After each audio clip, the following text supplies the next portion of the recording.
Hi everyone, it's Robin, Art Silent Crafts, and welcome to my studio. This is my Whip It Wednesday video where I show you the crafty goodness that I've been working on this week. I know I say it a lot, but I really feel like I haven't been very creative this week.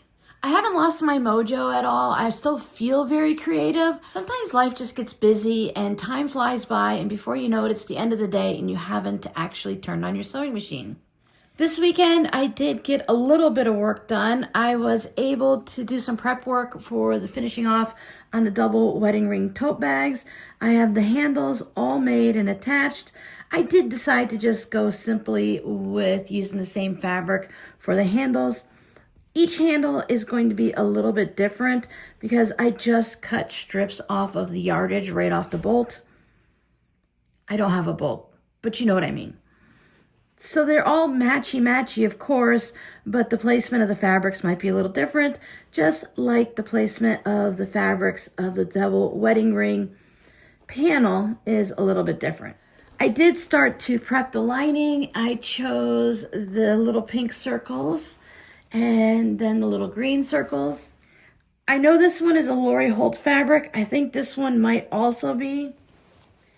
And the outer fabric is too. So why not just keep it all together? Now I do need to add the magnetic snaps, and I also need to create the pockets. I think this time I'm going to do the same as the last bags I did, and I'll put just that piece of fabric with like a little slip pocket on one side, and then on the other side I'll make a welt pocket. So please let me know down below in the comments. That can be your scrappy word of the day is pockets. And let me know, do you want to have your pocket with a zipper or just the slip-in pockets fine for you? I like to just take the front fabric and put it on for an inside pocket as a pocket that's just sewn on like this. And then that welt pocket is the one that the pocket's between this part and the lining so you don't visibly see it. My patrons and I made a couple mug rugs. I received some of these scraps in just like a Ziploc sandwich baggie in one of the packages. I think it came from my crafty godmother. So she sent me these scraps, and in that bundle of scraps, it had two pieces of fabric that says, "It's the most wonderful time of the year," and the gold is a little bit glittery. And there was just enough. It was two separate pieces, and they were the perfect size for these mug rugs. They're about 6 by 9. Both of these are already listed in my Etsy shop, so if you're interested, you can find them there. The difference with this one, of course, is that green stripe that's not in the other mug rug. The Ziploc bag of Christmas scraps was in my Christmas scrap bin that I showed last week. When I pulled that sandwich baggie out, this green strip of fabric jumped out with it. So I decided if it wants to be in the mug rug, it gets to be in the mug rug. So there's two of them ready to go. What I like about this is it's a winter one, so you can use it past Christmas without being the person that has Christmas up in January. You're safe to use this all the way through the winter. I already have my Christmas postcards done for my patrons. Every year I send anyone that's currently a paid patron one of my fabric postcards. I usually do some type of a special Christmas design.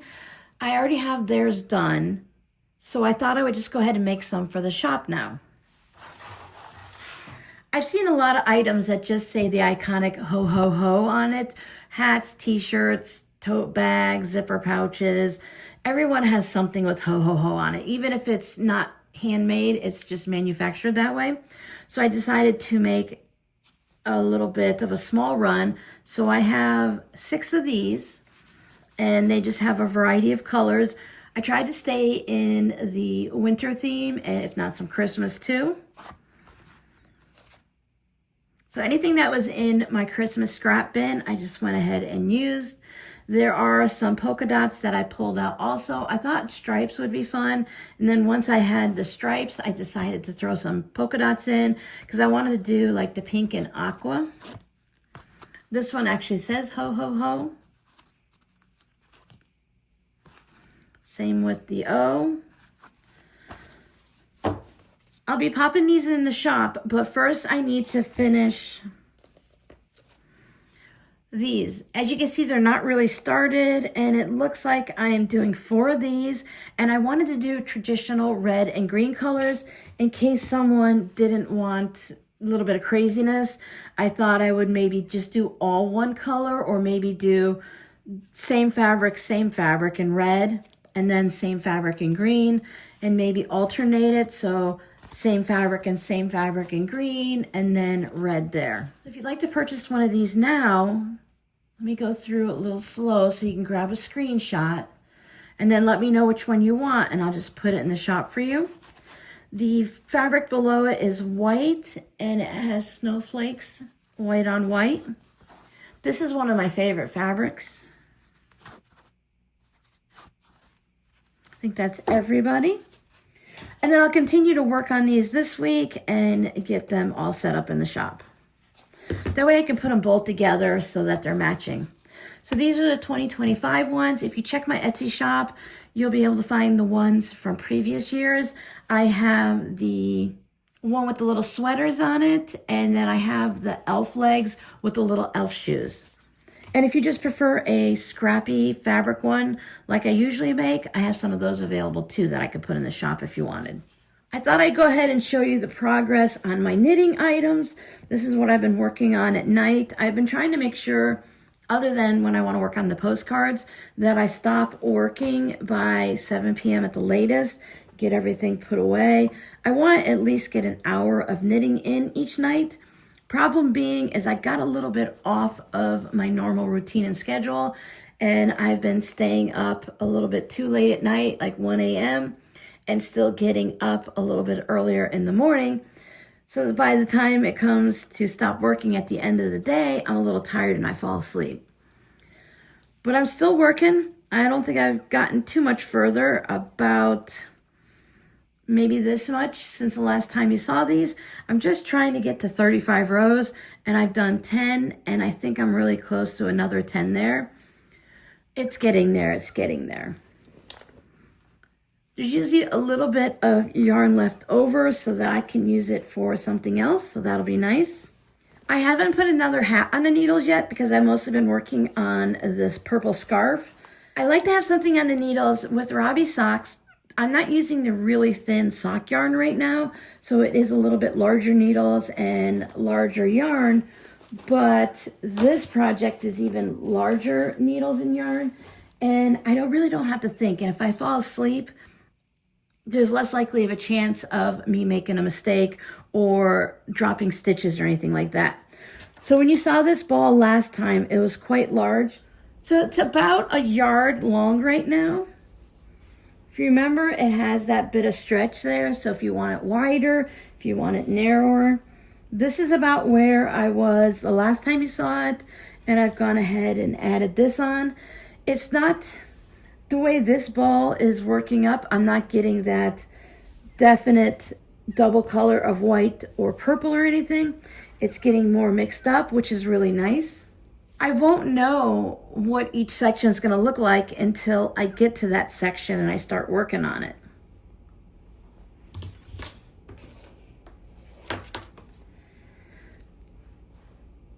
When you take 2 strands of yarn, for those of you that don't knit, just a little explanation if you don't mind. For those of you that don't knit, when you take 2 pieces of yarn and you wind it together, sometimes they stay together nicely and other times they get a little cattywomper. So I have this extra bit here. Sometimes it gets a little bit off. And even if you keep pulling, it just doesn't quite catch up to itself again, which makes it a little bit interesting to knit with. It can be a little bit of a problem.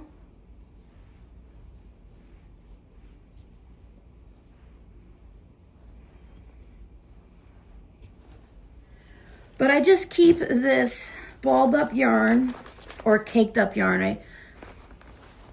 This is called a cake of yarn because it's shaped like a cake. I just keep it in my bag here and I just let it come out the top as I'm knitting, and it usually keeps it from getting too messy. This is another one that's great because it's just 2 knits, 2 purls, 2 knits, 2 purls, and it's offset in a way, so it's called the mistaken rib scarf. It's a free pattern that you can find online.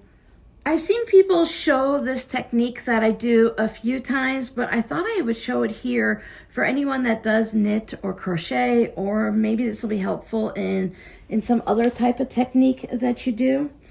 I knit this while sitting on my little mini couch chair here in my studio while watching TV at night. I do have some ends that need to be woven in. I haven't done those yet, so you can ignore those. And you see how this kind of poofs out a little bit? That's just because when it was sitting in the bag, it got a little stretched out. It's actually even all the way up. But what I do is when you have all of this, I've noticed that some people when they're knitting and crocheting, this is a type of project that you knit across here and then you have to turn it and knit back the other direction. So you're just kind of going back and forth. People will take the entire thing like an Afghan or a sweater, and when they're knitting, they'll take the entire thing and flip it over. It gets a little tiresome. It can cause some strain on your shoulders and arms and wrists, especially with an Afghan that's quite heavy. The technique that I taught myself, but then I noticed that other people do it too. It's one of those things like we think we're really smart and we created something, and then we start looking online and we see that so many other people do the same thing. It feels really smart to ourselves, and we are smart for thinking of it, but it's still a little bit of a common thing. Specifically for scarves, I just kind of fold it up. For this one, it's about 10 inches. That's about the average that I do. And then when I knit, this will be sitting in my lap. I like to sit cross-legged while watching TV. My legs are a little short, and when I sit on the couch, they kind of dangle, and it's not the most comfortable thing for hours. So I like to sit cross-legged, and then I can just knit. And this is a free pattern. I believe maybe it's Knit Freedom that has it. If I remember, I'll put it in the description box, and if I forget, you can yell at me and I'll put it in a comment. But this one, there's a specific there's a certain pattern to it and certain number of stitches that you need to cast on. But it's just a 2x2 rib, so we're gonna knit 2 and purl 2. These, I think, are size 11 needles because I do have the 2 larger bits of yarn together. Normally when you work on a rib, everything will line up. If you do 2 knit stitches and 2 purl, and then when you get to the other side, you do 2 knit stitches and 2 purls. But this is an odd number that I casted on, so I will end up knitting purls and purling knits and stuff like that. But let me just keep going. I think this technique could possibly be useful also if you're maybe doing some hand sewing, hand quilting, if you're doing the binding on a quilt, though you don't have to flip and turn it a lot. You know what you make and whether or not it's something that's useful. I don't knit standing up too much unless like I'm standing in line at the post office. And what makes it a mistaken rib is because you're not lining those knits and purls and purls. So I do have one oddball out. So now when I get to this point, I would take this whole thing and flip it, but you really don't need to. You're only working with this small section here. I do have extra long needles here with the wire, and that's for like making sweaters and shawls and stuff, but it still works for a scarf. So everything's sitting nice and neat. When you're working on a scarf like this, it can get a little fuzzy at the bottom because it's constantly rubbing on something. And that was one of the reasons why I wanted to do this, because if it sits in my lap, sometimes it might be sitting in an area where it's like rubbing on like the snap on your jeans or something like that. But by doing this, it stays in one spot. I'm not going to have to move it. I just take this top section and twist it. And then I'll knit all the way across. And this is a 1-row scarf. You do 2 rows to set it up, and then you just have to do 1 row across. I love the little clack of the needles.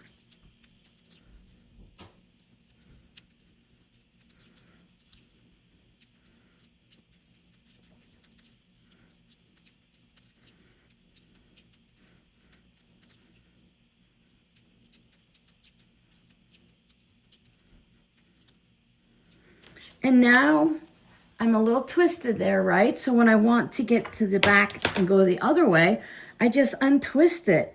So now I'm back to being nice and even. So I'd love to hear down in the comments, one, if you knit or crochet, and two, if this is a technique that you use if you knit these types of items. See, when they first come off the needles, it's nice and tight here, but then as you get going, it will spread out a little bit. Bear with me for a moment while I show you a few affiliate type items or partnership items. You might find some of them useful. We are coming up to 'tis the season for the discounts and sales.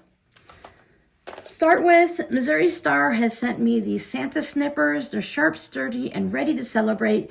8.5-inch scissors, glides through fabric and paper with ease. Missouri Star has these scissors. They call them everyday scissors, but I treat them like fabric scissors. They have a sharp tip. They're very sharp. They're still it's a plastic material. It has a little bit of a silicone feel to it, but it's ultimately plastic. And I'm pretty sure it would be stainless steel. So I've shown you these before, and they have that in their shop. So I have one pair for myself and one pair to give away because they want us to show how they work and stuff. I will be giving away the extra pair over on Instagram really soon. I'll put a comment, I'll put a post up in the community tab here to let you know when I have them up. I want to do the giveaway before it gets buried by all the Black Friday sales. So these are definitely just plastic scissors. They feel like just your basic everyday scissors that you pick up at Walmart or Dollar Tree, Office Max, Target. They are really sharp. They cut through fabric beautifully. Of course, you can use them just as fabric scissors. They have the reindeer and the gingerbread man. Where is Santa? I think Santa just uses them. I don't think, oh, there's Santa. We have a little bit of Santa on there. But with these being sharp, sturdy, and ready to celebrate, they're Berry Street. I think they work really great. I would definitely keep these as crafting scissors, and they're easy to tell because they're your holiday scissors, so different than your fabric ones. And I think they would work really well. They do feel nice in the hand. It's just a nice pair of scissors. All I know is I like to have a lot of scissors. Once the less expensive ones from like Dollar Tree and Walmart get dull, I don't sharpen them or anything. I just go ahead and toss them and get a new pair. I have been known to take them outside and use them in the garden and really wear them down before they actually make it into the trash can. So keep an eye out for that. A couple of the new things Missouri Star has coming out is double wedding ring template set. This is by Eddie Walker. This is perfect for working with 10-inch squares. I thought that might be good for layer cakes, so I do want to test this out a little bit. This is one of the things that they have coming up. I don't know if it's in the shop yet or if they're going to be having any kind of sales. Things like this tend to go quickly when they have them. Same thing with the scissors. So if you're not too interested in like some of their smaller sales, I don't know what they're doing for Black Friday. But it's the traditional yellow-green. Now this one you can also use as like a football shape if you want to make some type of an applique and make the design. I've made a few projects with a similar one.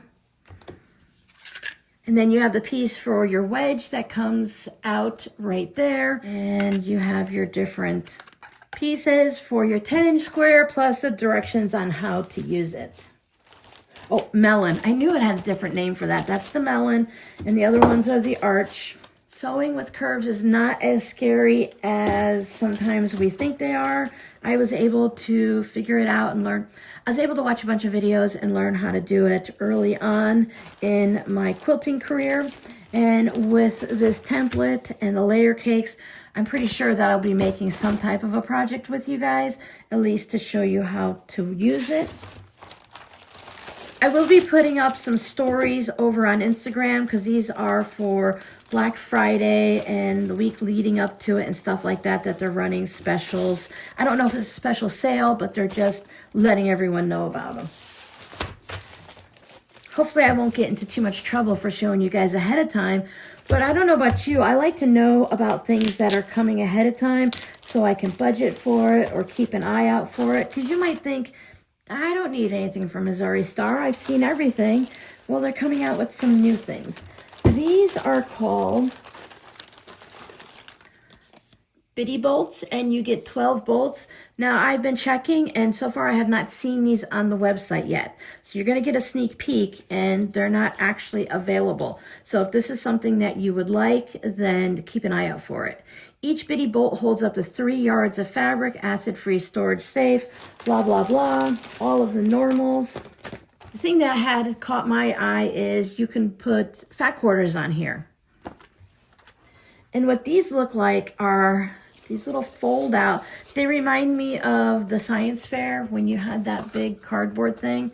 You can see that it's a little bit of a thicker, and it's a bit sturdier, and it shows, isn't this a fun fabric? I haven't used this yet. Okay, we need to have this so that our fat quarter is 9 inches. Of course, this is a previous used fat quarter. That's okay, it's 9 inches. I was thinking that these might be nice for when I purchase a 1/4 of a yard or an 1/8 of a yard.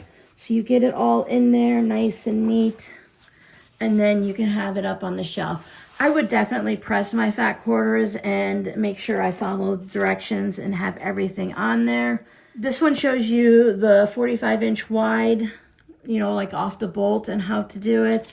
And then this one just has the fat quarters. Now they do have Missouri Star on there, but if that bothers you, you can always put a piece of washi tape over it, or your fabric will cover it anyways. So they're bitty bolts, and they're 12 bolts each. I couldn't give you a price because, again, they're not on the website yet. But I'm always looking for a way to keep my 1/4 yards organized. So I thought maybe if I put 2 of them on here, then I would be able to stack it somewhere either on the shelf this way or this way to be able to see the fabric. I'm pretty good with the fat quarters because I just keep them in a plastic storage bin, and then I have my yardage on the shelf. But the problem comes in what do you do when it's no longer yardage, or if you get small amounts. Like, I love to just go to the store and get a whole bunch at a 1/4 of a yard or 1/2 a yard, because if you take whatever it is and you divide it by 4, that's how much the 1/4 yard is.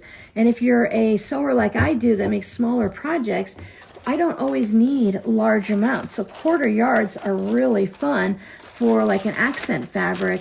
And then for things like the snowflake fabric for the Christmas stuff, I buy that 3 to 5 yards at a time because I know that I'm going to use it. Now, the Fat Quarter Shop is also having some fun things. They have different sales coming up. Actually, it's already started in November.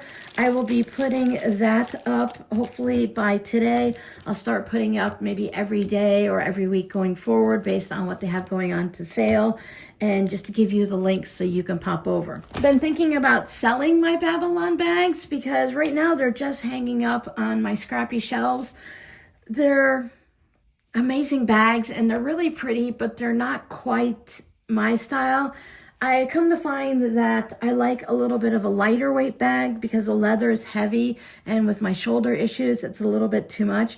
I always think of a leather bag being kind of like a leather jacket, more pliable and not quite as heavy as, you know, some bags can be. So these are definitely sturdy bags because they have that insert in it, and the backpack is you know, more squishable and stuff, and I think it's great for a purse and everything. But then I always end up having something like this because I'm taking a knitting project with me, and it won't, I'd have to put the backpack into this bag versus, or carry both of them, versus being able to, like if I was working on the crochet dishcloths, I could pop it in there. So I do wish to part ways with the bags that I've already made, not with the partnership with Babylon Leather. I have that link down below in the description box. So if anyone's interested, just go ahead and email me and we can talk about it. I don't know that I'm gonna actually put them in my shop right away, maybe after the new year, but if anyone is interested, I'm always up for a little conversation. I'm going to go through all of my fat quarters and make sure everyone is actually a fat quarter and not more like a quarter yard, which is what this is. Nothing wrong with that.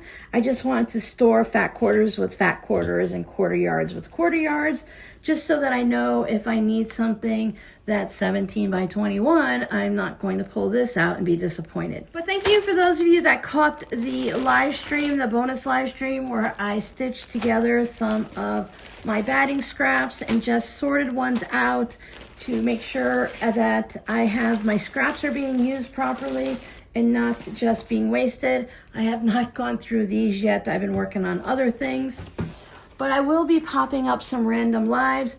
I had a request to put up a notification 30 minutes before I go live, and I'm gonna do the best that I can. It might be only 15 minutes, so it's helpful if you're subscribed to the channel and you hit the little notification bell and ask for all notifications.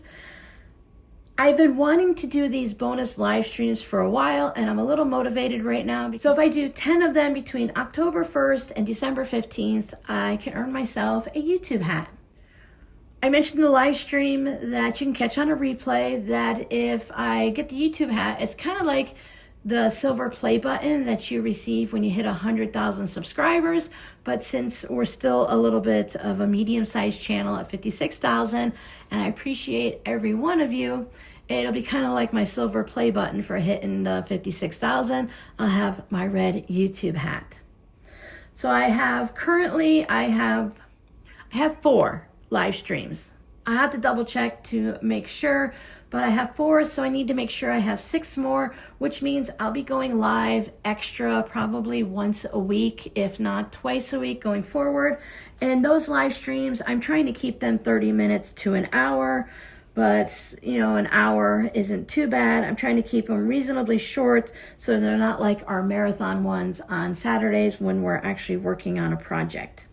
I'd like to do one coming up this week. You might even see one this afternoon while you're watching this. I want to start processing my Christmas scraps so that I can start making some of the trees in all the different Christmas fabrics, but I need to figure out my measurements first, and then I just need to start cutting it, because on our official traditional live stream on Saturday the 15th, 11 a.m. Arizona time, I want to start sewing those together and creating the tree blocks, or at least the top of the tree where the triangle is, so that I can be in preparation. I'm not going to have a Christmas quilt this year, but it would be nice to have one for next year. Something to drape over a couch if I had a couch in my room that I could drape a quilt over, or to just put on the wall or something fun. I've just always wanted a Christmas quilt like that, so that's what I'm going to work on this year. So I hope you can join me in either just hanging out or in making a Christmas tree quilt yourself. Or maybe you want to make one in autumn colors or Halloween colors.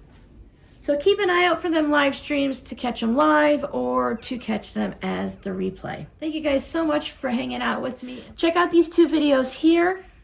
Keep an eye out on Instagram for this, and also check over on the community tab for links to whatever's happening at the Fat Quarter Shop.